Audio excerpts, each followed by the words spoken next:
Up next, we have Elise from Consultation Chorale. Join me in welcoming her to the stage.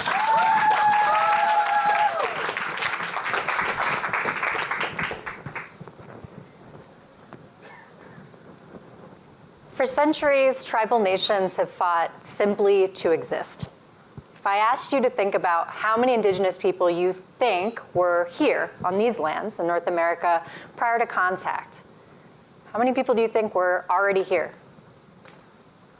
David Truer, a historian from Lummi Nation, says that there are about 20 million indigenous people here. And then, in 1890, about 100 years after the American founding, it went down to 1 million, according to the Bureau of Indian Affairs. We've been fighting policies of dispossession, exploitation, extermination for hundreds of years.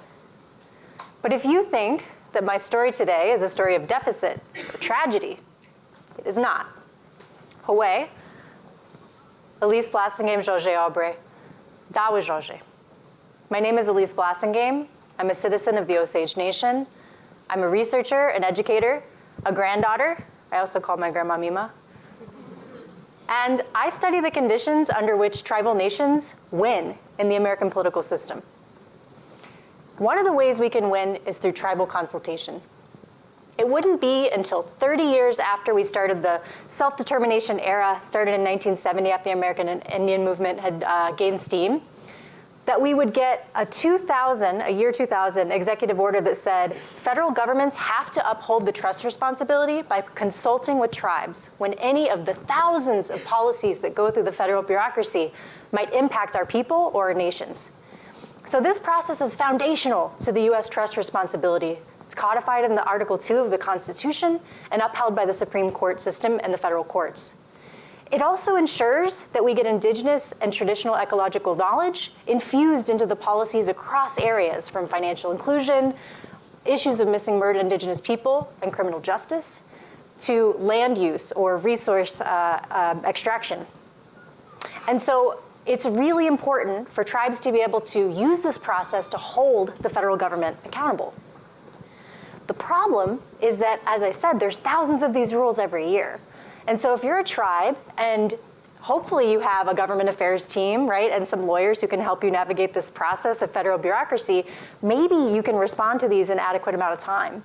But usually tribal leaders, from my conversations and my time spent in working with feds on this issue, they get tons of these requests, and oftentimes they're simultaneous. So Agency A and Agency B are asking these tribal leaders to show up to the table on the same day, right? They're not communicating. Or the Dear Tribal Leader letter gets lost in the mail or caught in a spam filter. Okay, so oftentimes they're not getting these requests to begin with. So they have to pay to be part of the professional organizations, or they have to pay law firms to be able to access information about these consultation opportunities. This is where Chorale comes in. Chorale uses open data and machine learning to be able to pull all of that tribal consultation data into one centralized platform using an existing API on the back end of the Federal Register.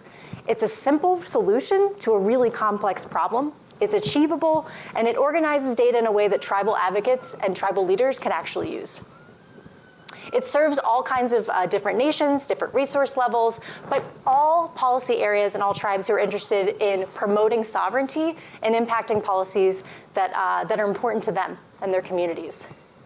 And importantly, any tribe can use this tool. You don't have to hire a fancy law firm. You don't have to pay fees to be part of professional organizations to use it. This is an open data project that's meant to serve tribes of all resource levels. We're looking for support from our broader community, from other indigenous leaders, expertise in tech and user experience to develop our first round and our first test. We're looking for investment, grants, financial partners to support the creation of Chorale. And we invite you to come and talk to us at the break. Thank you so much for making the time to hear our stories of resilience and success today. And Wewena, we appreciate your time.